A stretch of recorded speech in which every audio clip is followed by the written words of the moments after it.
नमस्कार दोस्तों। इस वीडियो में आप सीटेट दिसंबर 2021 के दिनांक 23 दिसंबर शिफ्ट के पेपर के हिंदी पार्ट का कंप्लीट सॉल्यूशन देखने जा रहे हैं। यदि सीटेट दिसंबर 2021 के सभी शिफ्टों में पूछे गए पेपर का कंप्लीट सॉल्यूशन देखना चाहते हैं तो इस वीडियो के समाप्त होने के बाद से आप इस वीडियो का डिस्क्रिप्शन जरूर चेक करिएगा। अगर आप चैनल पर नए हैं तो सब्सक्राइब जरूर कर लीजिएगा अगर सीटेट की बेहतर तरीके से तैयारी करना चाहते हैं। चलिए दोस्तों, आज के इस महत्वपूर्ण वीडियो को प्रारंभ करते हैं। प्रश्न संख्या 91 से 99 तक दिए गए पैराग्राफ पर आधारित पूछा गया था। पैराग्राफ के प्रश्नों को सॉल्व करने की सबसे अच्छी विधि यह है कि सबसे पहले आप प्रश्नों पर एक नज़र डालिए ताकि जब आप पैराग्राफ को पढ़ रहे होंगे तो तुरंत आपको इसका उत्तर क्लिक करेगा। और कुछ प्रश्न आपको ऐसे मिल जाते हैं जो कि पैराग्राफ पढ़ने की आवश्यकता ही नहीं होती है उसका उत्तर निकालने के लिए, तो वो आपका समय भी बचा देता है। ठीक है, तो इस पर आधारित जो पहला प्रश्न पूछा गया था आप अपने स्क्रीन पर देख पा रहे होंगे। फूल की तरह सुंदर चीज और क्या है? गद्यांश में फूलों को सुंदर कहा गया है क्योंकि, यानी कि लेखक ने फूलों को सुंदर क्यों कहा है आपसे पूछा गया है। ठीक है, अगला प्रश्न जो पूछा गया था आप स्क्रीन पर देखिए। फूल शाम होते ही चारों तरफ अपनी सुगंध किस लिए फैला देते हैं? ठीक है, अगला प्रश्न पूछा गया था पेड़ अपनी संतान छोड़ जाने के लिए क्यों व्यग्र रहते हैं? ठीक है, अगला प्रश्न पूछा गया था विषाक्त वायु से अंगारक ग्रहण करते हैं। अंगारक शब्द किसके लिए प्रयुक्त हुआ है? बात करेंगे अगले प्रश्न की। दिया गया है जीवन के लिए पारस मणि की संज्ञा किसे दी गई है? और इस पर आधारित जो अगला प्रश्न पूछा गया था आप अपने स्क्रीन पर देख पा रहे होंगे। पारस का अर्थ क्या है? परस का अर्थ आपसे पूछा गया। ठीक है, और इसके बाद से अगला प्रश्न पूछा गया है अपरूप विशेषण किसके लिए प्रयुक्त हुआ है? बात करेंगे अगले प्रश्न की। अगला प्रश्न पूछा गया था प्रफुल्लित में कौन सा प्रत्यय होगा? और इस पर आधारित जो अंतिम प्रश्न पूछा गया था गाछ बिरछ से क्या तात्पर्य है? तो मैं इसी प्रश्न की बात कर रहा था। देखिए, इस प्रश्न को सॉल्व करने के लिए आपको पैराग्राफ पढ़ने की आवश्यकता नहीं है क्योंकि प्रत्यय आपसे पूछा गया। प्रफुल्लित में जो प्रत्यय होगा वो इत प्रत्यय लगा हुआ है। ऑप्शन नंबर 3 इसका बिल्कुल सही जवाब है। बाकी के प्रश्नों को सॉल्व करने के लिए आपको पैराग्राफ पढ़ना ही पड़ेगा। तो चलिए जल्दी से हम लोग पैराग्राफ पर नजर डालते हैं और जल्दी से पैराग्राफ को पढ़ लेते हैं। पैराग्राफ में पहला लाइन यहाँ से शुरू हो रहा है। कोई पेड़ 1 वर्ष बाद ही मर जाता है, सब पेड़ मरने से पहले संतान छोड़ जाने के लिए व्यग्र हैं। ठीक है, बीज ही गाछ बिरछ की संतान है। बीज की सुरक्षा व सार संभाल के लिए पेड़ फूल की पंखुड़ियों से घिरा एक छोटा सा घर तैयार करता है। फूलों से आच्छादित होने पर पेड़ कितना सुंदर दिखलाई पड़ता है। फूल की तरह सुंदर चीज और क्या है? जरा सोचो तो। गाछ बिरछ का मतलब पेड़ पौधे की बात की गई है। गाछ बिरछ यानी पेड़ पौधे तो मटमैले माटी से आहार यानी गंदे मटमैले माटी की बात की गई है, मिट्टी से आहार। और विषाक्त वायु यानी कि जहरीली वायु से अंगारक ग्रहण करते हैं और इसके बावजूद भी वो सुंदर फूल देते हैं। तो इससे सुंदर चीज क्या हो सकती है, इस सेंस में ये प्रयोग किया गया था। पहला प्रश्न का उत्तर आपको मिल चुका है। पहला प्रश्न आपसे पूछा गया था, देखिए फूल की तरह सुंदर चीज और क्या है? गद्यांश में फूलों को सुंदर कहा गया है क्योंकि, तो इसलिए सुंदर कहा गया कि ये असुंदर वस्तु जैसे कि विषाक्त वायु की बात की गई थी और मटमैले मिट्टी की बात की गई थी, तो उससे सुंदर फूल खिलते हैं खनिज लवण लेकर के। तो इस वजह से असुंदर वस्तुओं से जीवन प्राप्त करता है फूल और पेड़ पौधे, इस वजह से इसको सुंदर कहा गया था। ऑप्शन नंबर 3 इसका बिल्कुल सही जवाब हो जाएगा। चलिए पैराग्राफ में फिर हम लोग आगे बढ़ते हैं। देखिए आगे दिया गया है फिर इस अपरूप उपादान से किस तरह ऐसे सुंदर फूल खिलते हैं। यहाँ पर एक और प्रश्न पूछा गया था जिसमें अपरूप विशेषण किसके लिए प्रयोग किया गया है ये आपसे पूछा गया था। ठीक है, तो यहाँ पर देख लीजिए फिर इस अपरूप उपादान से किस तरह ऐसे सुंदर फूल खिलते हैं। तो चलिए डायरेक्टली मैं उस प्रश्न पर आपको लेकर के चलता हूँ और देखते हैं कि इस प्रश्न का उत्तर क्या होगा। आप अपने स्क्रीन पर देखिए प्रश्न दिया गया है। देखिए अपरूप विशेषण किसके लिए प्रयुक्त किया गया है? तो ये मिट्टी के लिए प्रयोग किया गया है क्योंकि मटमैले मिट्टी की बात की गई थी, तो ये मिट्टी के लिए प्रयोग किया गया। ऑप्शन 1 इसका बिल्कुल सही जवाब है। आगे देखिए कथा सुनी होगी पारस पत्थर की जिसके परस से सोना लोहा हो जाता है। परस मतलब कि जिसके छूने से या फिर स्पर्श से जो सोना था वो लोहा हो जाता है। यानी एक और प्रश्न यहाँ पर आपको उत्तर मिल चुका है। परस का अर्थ यहाँ पर पूछा गया था। मैं आपको प्रश्न दिखाता हूँ। देखिए ये प्रश्न संख्या 96 पूछा गया था। परस का अर्थ क्या होगा? तो परस का अर्थ स्पर्श हो जाएगा। ऑप्शन नंबर 4 इसका बिल्कुल सही जवाब हो जाएगा। फिर से हम लोग पैराग्राफ में चलते हैं। पैराग्राफ में आगे पढ़िए। आगे लिखा गया है ममता का परस पाते ही मानो माटी व अंगार फूल बन जाते हैं। ठीक है, तो परस मतलब स्पर्श हो गया। और खुशी के मौके पर हम प्रफुल्लित होकर अपने प्रियजनों को निमंत्रित करते हैं, उसी प्रकार फूलों की बहार छाने पर गाछ बिरछ भी अपने बंधु बांधवों को बुलाते हैं। मधुमक्खी व तितली आती है, यहाँ पर देखिए थोड़ा सा मिसप्रिंट है, पतंगों नहीं बल्कि पतंगे होना चाहिए। पतंगे पक्षियों के डर से दिन में बाहर नहीं निकलते। देखिए पतंगे जो हैं, कीट पतंग जो है वो पक्षियों के डर से, क्योंकि पक्षी पतंगों को खा जाती है, तो यहाँ पर कॉमा होना चाहिए। सीटेट के पेपर में इतनी मिसप्रिंट की गई थी पिछली बार कि बहुत ज़्यादा यहाँ पर गलती की गई थी, जिसकी वजह से अभ्यर्थी भी कंफ्यूज थे। पतंगे के बाद कॉमा होना चाहिए। पतंगे यानी कीट पतंग जो थे वो पक्षियों के डर से दिन में बाहर नहीं निकलते हैं, ये इसका सेंस है। आगे पढ़िए, शाम होते ही उन्हें बुलाने की खातिर फूल चारों तरफ सुगंध फैला देते हैं। तो यहाँ पर एक और प्रश्न का उत्तर आपको मिल चुका है। प्रश्न पूछा गया था कि शाम होते ही फूल सुगंध क्यों फैलाते हैं। तो चलिए मैं डायरेक्टली, अब ये पैराग्राफ समाप्त हो चुका है, अब बचे हुए प्रश्नों को भी जल्दी जल्दी हम लोग देख लेते हैं। तो इस पर आधारित जो अगला प्रश्न पूछा गया था, आप अपने स्क्रीन पर देख पा रहे होंगे, फूल शाम होते ही चारों तरफ अपनी सुगंध किस लिए फैला देते हैं।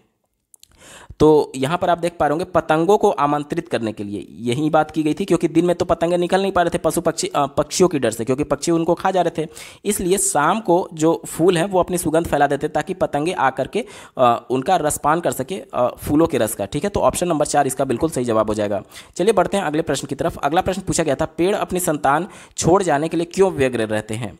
तो पहला देखिए, अपना प्रभुत्व जमाए रखने के लिए, ये गलत है। दूसरा देखिए, जीवन की निरंतरता को बनाए रखने के लिए, यही बिल्कुल सही जवाब हो जाएगा, क्योंकि बीज रहेगा तभी आगे भविष्य में पौधे उगने की संभावना बनी रहेगी। ठीक है, और तीसरा देखिए, मनुष्यों को लड़की देने के लिए, तो ये भी गलत है। अपनी संतान का भला करने के लिए, ये गलत है। ऑप्शन नंबर 2 इसका बिल्कुल सही जवाब हो जाएगा। दोस्तों हम लोग बात करेंगे अगले प्रश्न की। अगला प्रश्न आप अपने स्क्रीन पर देख पा रहे होंगे, पूछा गया था, विषाक्त वायु से अंगारक ग्रहण करते हैं। अंगारक शब्द किसके लिए प्रयुक्त हुआ है। तो वाक्य में लिखा गया था, विषाक्त वायु से अंगारक ग्रहण करते हैं। देखिए विकल्प को देख करके आपको थोड़ा सा हिंट मिल जाएगा कि पेड़ विषाक्त वायु यानी जहरीली वायु से क्या ग्रहण करते हैं, कार्बन डाइऑक्साइड ग्रहण करते हैं और ऑक्सीजन को छोड़ते हैं। यहाँ पर ग्रहण करने की बात की गई है अंगारक, यानी अंगारक का मतलब क्या हो जाएगा, कार्बन डाइऑक्साइड हो जाएगा, क्योंकि कार्बन डाइऑक्साइड ही पेड़ पौधे ग्रहण करते हैं। तो ऑप्शन नंबर 3 इसका बिल्कुल सही जवाब है। दोस्तों हम लोग बात करेंगे अगले प्रश्न की। अगला प्रश्न पूछा गया है, जीवन के लिए पारसमणि की संज्ञा किसे दी गई है। तो ममता और स्नेह को पारसमणि की संज्ञा दी गई है। ऑप्शन नंबर 1 बिल्कुल सही जवाब है। दोस्तों अगले प्रश्न की बात करें, अगला प्रश्न दिया गया है, आप अपने स्क्रीन पर देखिए, परस का अर्थ पूछा गया था, तो इसका अर्थ हम लोगों ने देख लिया था, स्पर्श होगा। ऑप्शन 4 सही था। और अगला प्रश्न जो अपरूप विशेषण किसके लिए प्रयुक्त हुआ था, इसका भी उत्तर हमने देख लिया था, मिट्टी था। और इस पर आधारित जो अगला प्रश्न पूछा गया था, ये प्रश्न का भी उत्तर हमने देख लिया था, प्रफुल्लित में कौन सा प्रत्यय है, तो इत प्रत्यय था।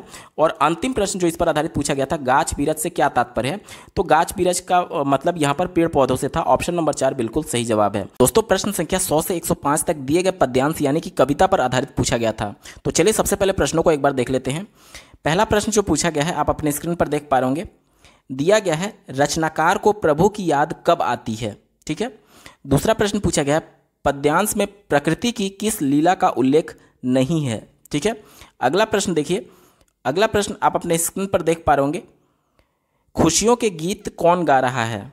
और अगला प्रश्न है, ठंडी हवाएं अपने साथ क्या लेकर आती हैं। और इस पर आधारित जो अगला प्रश्न है, देखिए, किस पंक्ति में मानवीकरण अलंकार है। और अंतिम प्रश्न पूछा गया है, रचनाकार प्रकृति के सौंदर्य को देखकर क्या हो जाता है। पहले प्रश्न पढ़ने का फायदा ये हुआ कि ये प्रश्न आप बिना पैराग्राफ को पढ़े ही इसका उत्तर निकाल सकते हैं, तो आपका समय भी बचेगा। ठीक है। तो यहाँ पर प्रश्न पूछा गया था, किस पंक्ति में मानवीकरण अलंकार है।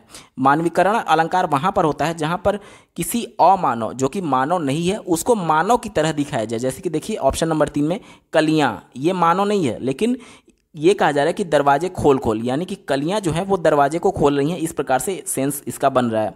तो चूंकि ये मानव नहीं था कली, लेकिन दरवाजे खोलने जैसा, ये मानवीकरण अलंकार यहाँ पर होगा। ऑप्शन नंबर 3 बिल्कुल सही जवाब है।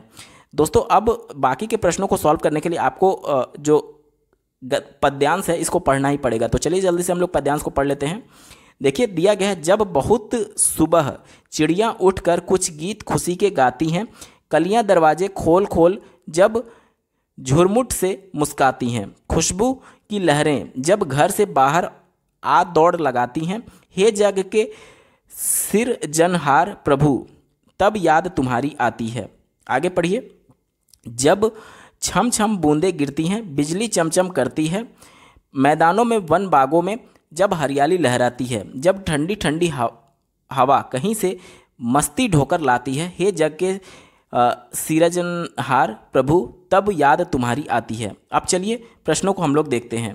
यहाँ पर जो पहला प्रश्न पूछा गया था, रचनाकार को प्रभु की याद कब आती है? तो पहला देखिए घर में खुशियाँ आने पर, दूसरा देखिए वर्षा में भीगने पर, तीसरा देखिए किसी आपदा के आने पर, और चौथा देखिए प्राकृतिक सौंदर्य को देखकर। तो जो कविता है उसमें प्राकृतिक सौंदर्य की बात की गई थी, इस वजह से ऑप्शन नंबर 4 इसका बिल्कुल सही जवाब हो जाएगा।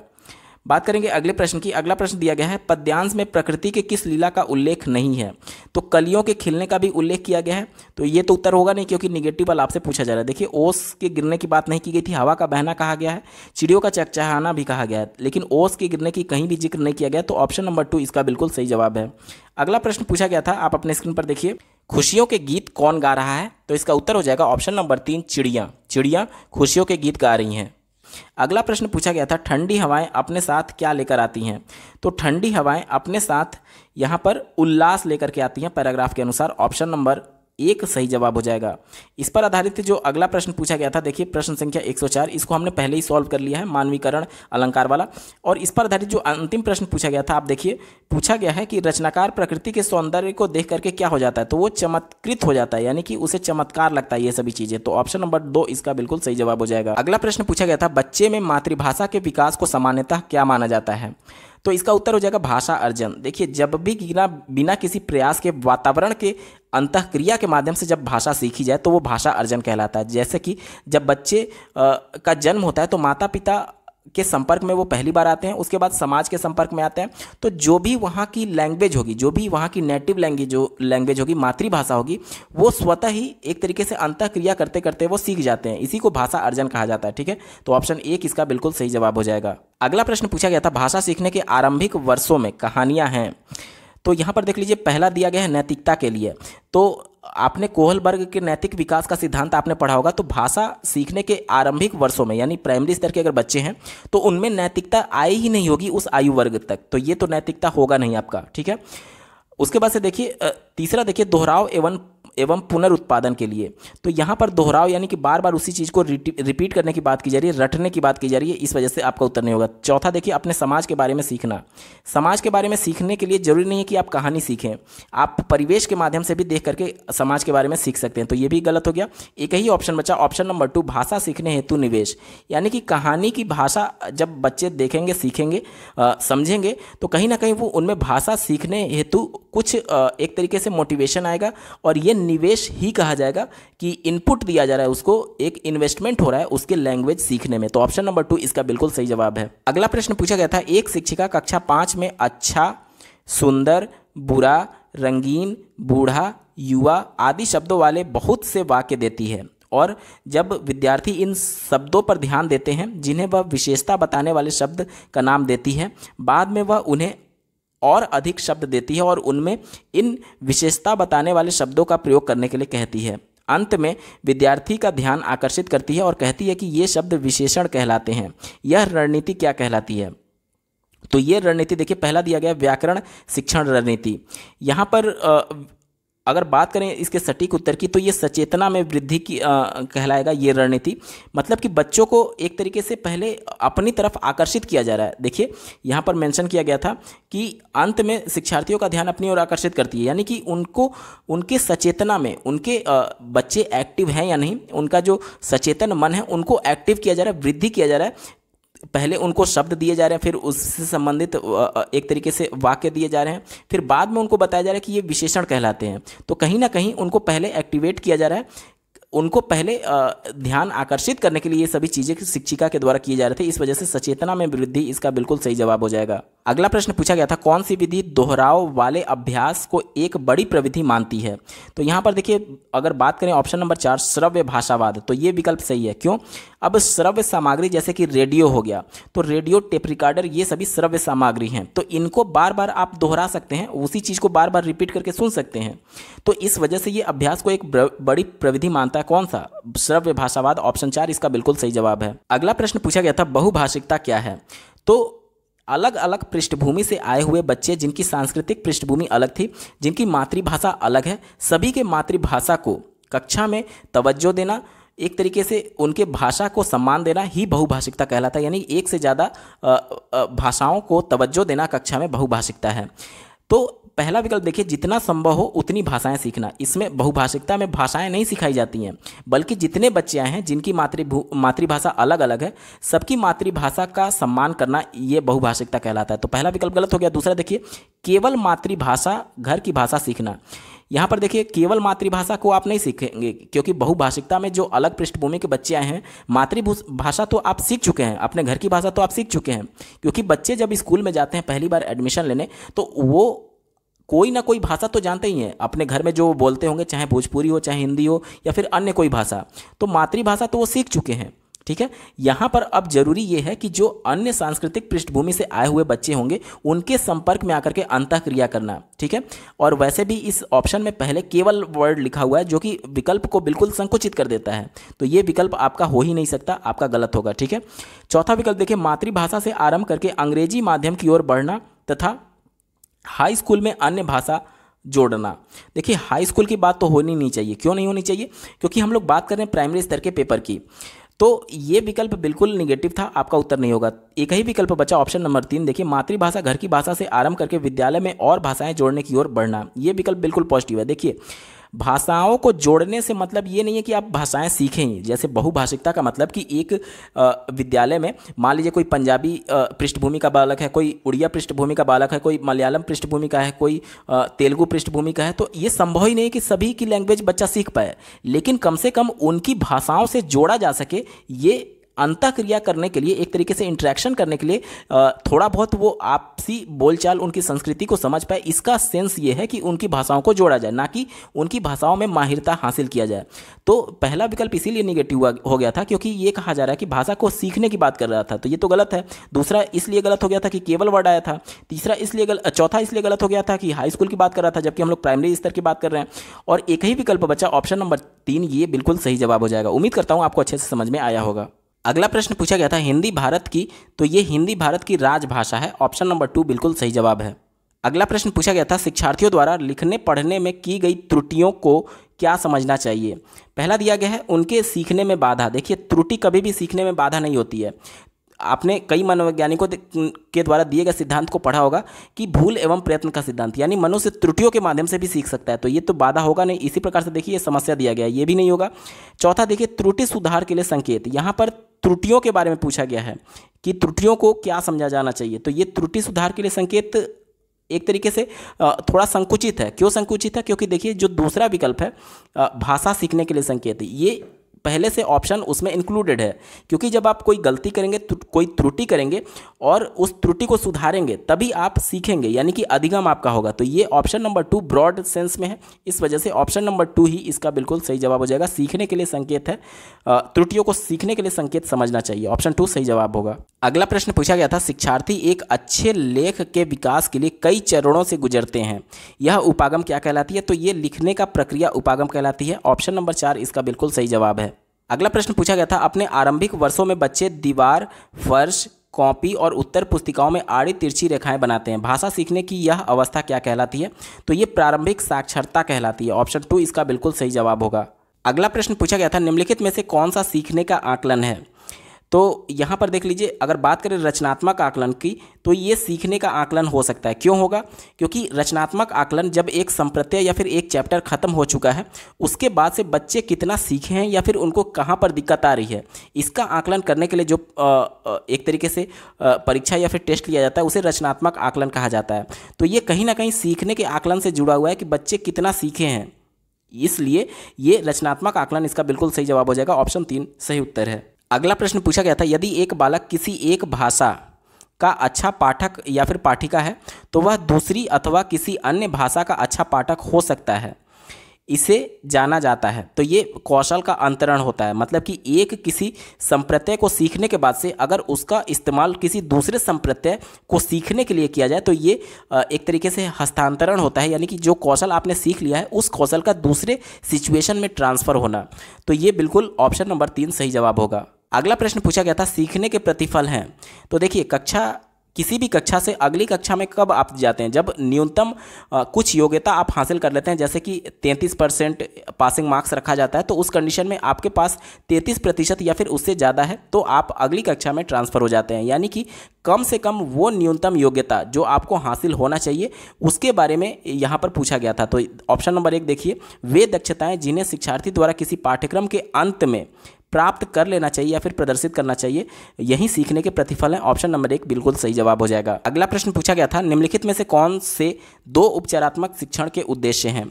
उपचारात्मक शिक्षण देखिए 2 कॉन्सेप्ट होता है। एक निदानात्मक, मतलब कि प्रॉब्लम कहाँ पर है, बच्चे को कहाँ पर दिक्कत आ रही है, सिर्फ प्रॉब्लम का पता लगाना निदानात्मक शिक्षण है।